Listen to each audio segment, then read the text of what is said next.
24 કલાકના આંકડાઓ પર નજર કરીએ તો 24 કલાકમાં 168 તાલુકામાં વરસાદ થયો છે, જેમાંથી 54 તાલુકામાં 2 ઇંચ કરતાં વધુ વરસાદ નોંધાયો છે। સૌથી વધુ દ્વારકાના કલ્યાણપુરમાં 11.5 ઇંચ વરસાદ થયો છે, તો માણાવદરમાં 10.2 ઇંચ, વિસાવદરમાં 9 ઇંચ, પલસાણામાં 7.6 ઇંચ અને કેશોદમાં 7.5 ઇંચ વરસાદ નોંધાયો છે।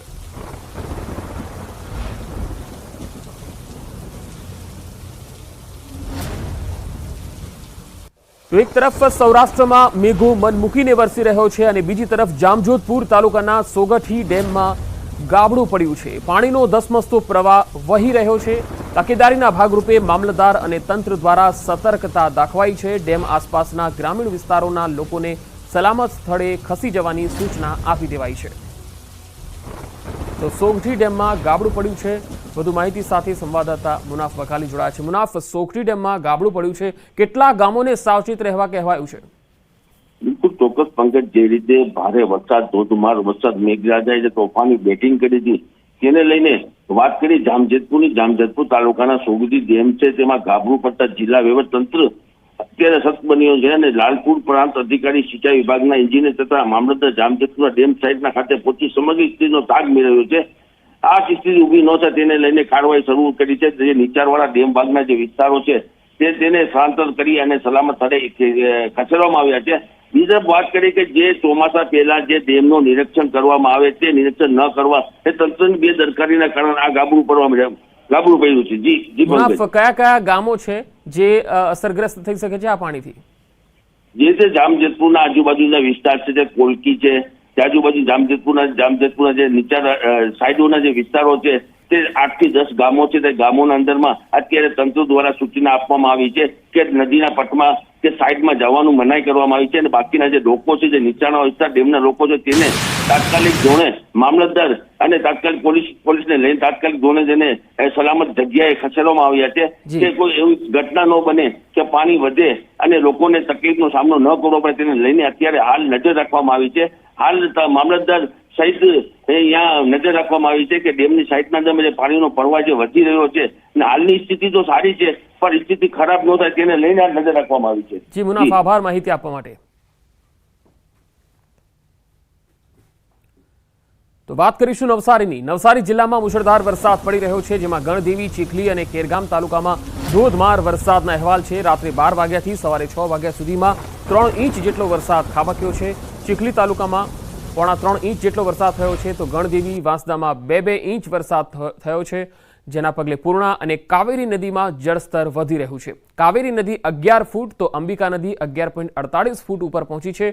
બંને નદીમાં જળસ્તર વધતા કેટલાક લો લેવલ પુલ અને નદીના પાણીમાં ગરકાવ થયા છે। વધુ માહિતી સાથે સંવાદદાતા નવસારીથી ભાવિન પટેલ જોડાયા છે। ભાવિન, હાલ જે વરસાદની સ્થિતિ નવસારી જિલ્લામાં જોવા મળી રહી છે તેના પગલે નદી નાળા અને ડેમોની સ્થિતિ શું છે અને વહીવટી તંત્ર તરફથી કોઈ સૂચના આપવામાં આવી છે ખરી? ચોક્કસથી પંકજ, જો વરસાદની સ્થિતિને લઈને વાત કરવામાં આવે તો નવસારી જિલ્લામાં આજે અને આવતીકાલે પણ રેડ એલર્ટ હવામાન વિભાગ દ્વારા આપવામાં આવ્યું છે અને મોડી રાતથી નવસારી જિલ્લામાં ધીમાર વરસાદ વરસી રહ્યો છે। ઉપરવાસમાં પણ પંકજ સાથે વરસાદ વરસી રહ્યો છે। આહવા અને ડાંગથી અંબિકા કાવેરી નદી પસાર થાય છે અને સીધી નવસારી જિલ્લાના ગણદેવી અને ચીખલી તાલુકામાં પડે છે, એટલે સૌથી મોટી અસર નવસારી જિલ્લાના ગણદેવી અને ચીખલીને થતી હોય છે રેલની સ્થિતિમાં। અને જો રાતના 12 વાગ્યા પછી વાત કરીએ તો પંકજ 6 વાગ્યા સુધીમાં ખેરગામ તાલુકામાં 3.5 ઇંચ વરસાદ છે, ચીખલીમાં પણ 2.5 ઇંચ ઉપર વરસાદ છે અને ગણદેવી અને વાંસદામાં 2 ઇંચ વરસાદ છે, જેના કારણે કાવેરી અને જે અંબિકા નદી છે એના જળસ્તરમાં વધારો થવા માંડ્યો છે। પાણી વધતા પંકજ, જે લો લાઈન બ્રિજ જે બનાવવામાં આવેલો છે તે લો લાઈન બ્રિજ પર પણ 3 ફૂટ જેટલા પાણીનો હાલ ભરાવો થઈ ગયો છે, એટલે લોકોને પણ ભારે હાલાકી વેઠવી પડી રહી છે। તંત્ર સમગ્ર સ્થિતિ પર નજર લગાવીને બેઠું છે। વરસાદ જે રીતે પાણીના જળસ્તરમાં સતત વધારો થઈ રહ્યો છે તેના પર નજર છે। બીજી બાજુ જો ડેમ છે, જે મુખ્ય જે નવસારી જિલ્લાના 2 ડેમ છે, કેલિયા અને જૂજ ડેમ, તો જે ઓવરફ્લો લેવલ છે 167.50 મીટર છે અને જૂજ ડેમ જે છે હાલ 157.60 મીટરે છે। કેલિયા ડેમની જે વાત કરવામાં આવે તો ઓવરફ્લો લેવલ છે 113.40 મીટર અને હાલ 160.60 મીટર જેટલું છે, એટલે એ બહુ ચિંતાજનક વાત નથી ડેમની સ્થિતિની। પરંતુ પંકજ, જે અંબિકા અને કાવેરી નદી જે છે એ ક્યાંક વહીવટી તંત્રની ચિંતા વધારી શકે છે, એટલા માટે કે જે રીતના સતત જળસ્તરમાં વધારો થઈ રહ્યો છે એ સૌથી ચિંતાજનક વાત છે અને હજુ પણ નવસારી જિલ્લામાં વરસાદ વરસી રહ્યો છે। જી ભાવિન, આભાર માહિતી આપવા માટે।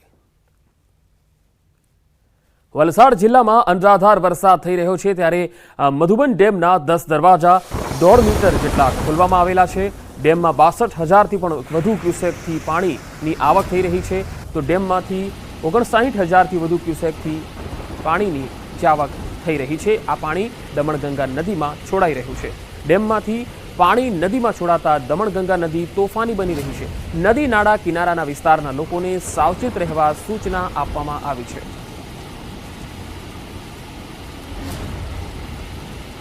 વલસાડ જિલ્લાના મધુબન ડેમના કેચમેન્ટ વિસ્તારમાં ભારે વરસાદના અહેવાલ છે। ડેમમાં 74,000 ક્યુસેક પાણીની આવક છે। ડેમના 10 દરવાજા 2.2 મીટર ખોલાયા છે। ડેમમાંથી 86,000 ક્યુસેક પાણી દમણગંગા નદીમાં છોડાઈ રહ્યું છે। દમણગંગા નદી તોફાની સ્વરૂપે વહી રહી છે। નદી નાળા કિનારાના વિસ્તારના લોકોને પણ સાવચેત રહેવાની સૂચના આપવામાં આવી છે।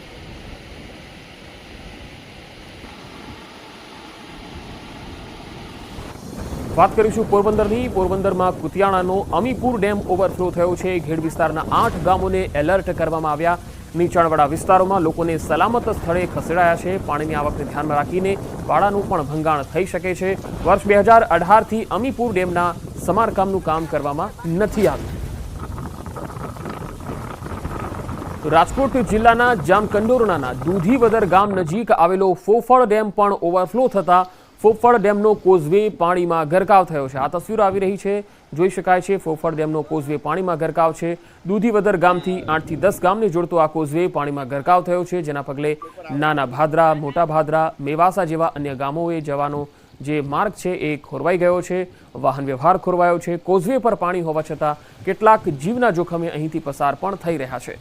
જામકંડોરણા ઉપરવાસમાં ધોધમાર વરસાદ પડતા ફોફળ ડેમ 100% ભરાયો છે।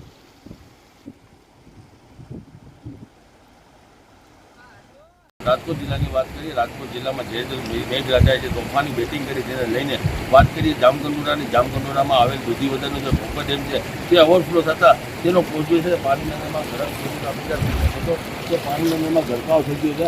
આ 10 ગામને જોડતો આ કોઝવે છે। કોઝવેમાં કેવી રીતે 10 રસ્તા પાણી વહી રહ્યા છે આપ જોઈ શકો છો કે અત્યારે જે રીતે વરસાદ જામકંડોરણામાં થયો હતો તે ધોધમાર વરસાદ થયો હતો, તે નદી નાળાઓ છે, ચેક ડેમો છે તે ઓવરફ્લો થઈ ગયા તેને લઈને જામકંડોરણાનું જે કોઝવે છે ઓવરફ્લો થઈ ગયો અને કોઝવે ઉપર જે પાણી છે પાણી કોઝવે આખો પાણી અંદરમાં ગરક થઈ ગયો છે। આજથી આવવા જવાના વાહન ચાલકોને આવવાની જે મનાઈ કરવામાં આવી છે। બીજી વાત કે જે રીતે 10 ગામના જોડતો છે તે જોડતો અત્યારે રસ્તો છે બ્લોક કરવામાં આવ્યો છે। રસ્તો બંધ કરવામાં આવ્યો છે। જોઈ શકો છો કે સામેનો જે રસ્તો છે તે રસ્તોના હાલ બ્લોક કરવામાં આવ્યો છે। જે રીતે પાણી કોઝવે પર વહી રહ્યું છે ધસમસતા પાણી, તેને લઈને વાહન ચાલકોને હાલાકીનો સામનો કરવો પડે છે। જે રીતે કોઝવે છે કોઝવેના અંદર 3 ફૂટ જેટલા પાણી વહી રહ્યા છે। જે રીતે ફોફળ ડેમ ઓવરફ્લો છે તેને લઈને અત્યારે વાહન ચાલકોને જે સખ્ત મના કરવામાં આવી છતાં વાહન ચાલકો પોતાના જીવના જોખમે આજથી પસાર થતા હોય છે।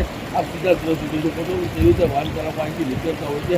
જે કોઝવે ઉપર 3 ફૂટ જેટલા પાણી વહી રહ્યા છે છતાં તંત્ર દ્વારા કોઈ જાતની તાકીદી રાખવામાં આવી નથી। તંત્ર અહીંયા કોઈ જાતનું રોકવામાં નથી આવતો। જે લોકો છે પોતે પોતાના જીવના જોખમે અહીંયાથી નીકળી રહ્યા છે। જે રીતે 3-4 ફૂટ જેવા પાણી ધસમસતા પાણી છે તે કોઝવે ઉપર વહી રહ્યા છે। જે રીતે ફોફળ ડેમ ઓવરફ્લો છે તેને લઈને આ 10 ગામનો રસ્તો બંધ કરવામાં આવે છે। ગુના પકારી ગુજરાતી જામકંડોરણા। તો ગીર સોમનાથના ગીર જંગલમાં પણ ધોધમાર વરસાદને પગલે સિંગોડા ડેમ ભરાઈ ગયો છે। સતત પાણીની આવકને લઈને સિંગોડા ડેમના 3 દરવાજા પણ ખોલવામાં આવ્યા છે। ડેમના 3 દરવાજા 0.45 મીટર સુધી ખોલીને પાણી છોડવામાં આવી રહ્યું છે।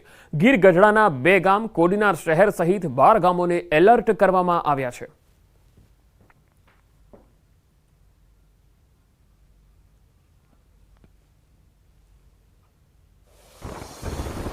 પાછલા 2-3 દિવસથી દ્વારકામાં મન મૂકીને મેઘો વરસી રહ્યો છે। કલ્યાણપુરની વાત કરીએ તો ભારે વરસાદના કારણે જનજીવન પ્રભાવિત બન્યું છે। નદીઓ 2 કાંઠે વહી રહી છે, તો અનેક ગામમાં વરસાદી પાણી ઓસર્યા નથી। ત્યારે કલ્યાણપુરમાં અનરાધાર વરસાદથી તબાહીના દ્રશ્યો સામે આવ્યા।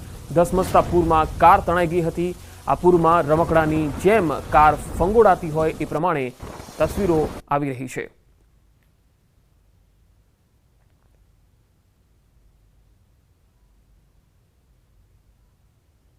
તો કલ્યાણપુરથી આ તસવીર અને ત્યારબાદ હવે દ્વારકામાં આબ ફાટ્યા જેવી સ્થિતિ જોવા મળી રહી છે। જ્યાં જમીન ત્યાં જળ દેખાઈ રહ્યું છે। મેઘતાંડવ બાદ દ્વારકા સોમનાથ હાઈવે સહિત ભોગાતના આકાશી દ્રશ્યો સામે આવ્યા। ચારે તરફ પાણી જ પાણી જોવા મળી રહ્યું છે। દ્વારકાના ભોગાતથી આ તસવીર આબ ફાટ્યા જેવી સ્થિતિ, ચારે તરફ પાણી જ પાણી જોવા મળે છે। ખેતરો પણ પાણીમાં તરબોળ બની ગયા છે અને આખો વિસ્તાર જળબંબાકાર છે। તો કલ્યાણપુર તાલુકામાં ધોધમાર વરસાદ વરસ્યો। પાનેલી ગામે આવેલા મુખ્ય રસ્તા પાણી ફરી વળ્યા છે। કલ્યાણપુર તાલુકામાં એક જ દિવસમાં 11 ઇંચ વરસાદ ખાબકતા જનજીવન પ્રભાવિત થયું છે। કલ્યાણપુરથી ભાટિયા ગામને જોડતા મુખ્ય માર્ગ પર કેનેડી ગામ પાસે પાણીના ધસમસતા પૂર આવતા રાહદારીઓ તેમજ વાહન ચાલકો મુશ્કેલીમાં મુકાઈ ગયા છે। કલ્યાણપુર તાલુકામાં ખાબકેલા ધોધમાર વરસાદના કારણે ક્યાંક ને ક્યાંક જનજીવન પણ પ્રભાવિત થયું છે। હું આપને સીધા દ્રશ્યો બતાવવાની કોશિશ કરીશ। કલ્યાણપુર તાલુકાનું આ કેનેડી ગામ છે। કેનેડી ગામે હાલ ધસમસતા પાણીના પૂર આવી ચૂક્યા છે।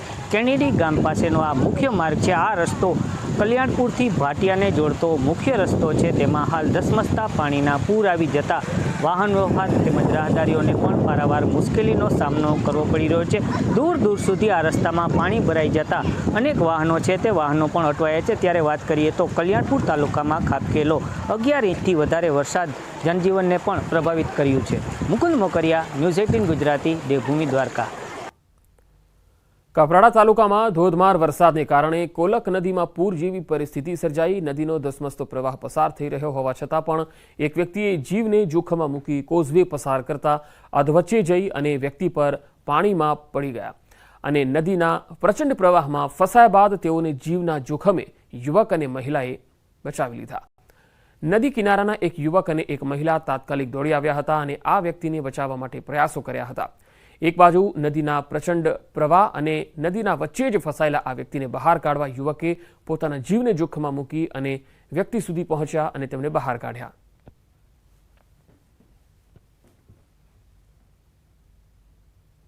તો કપરાડાના દહીખેડ ગામમાં નજીકથી પસાર થતી વાંકી નદીમાં ધસમસતા પાણી આવી ગયા। પાણીએ કિનારો વટાવતા બુરવડ ફતેપુરા પીપરોની તરફ જતા માર્ગ પર આવેલ લો લેવલ કોઝવે પર પાણી ફરી વળ્યા હતા। આમ વાંકી નદીમાં પાણીનો પ્રવાહ વધી રહ્યો હોવાથી બંને તરફના ગામોનો સંપર્ક કપાઈ ગયો। વલસાડ જિલ્લામાં આજે ભારે વરસાદને કારણે જિલ્લામાં 21થી પણ વધુ રસ્તાઓ બંધ થઈ ગયા હતા।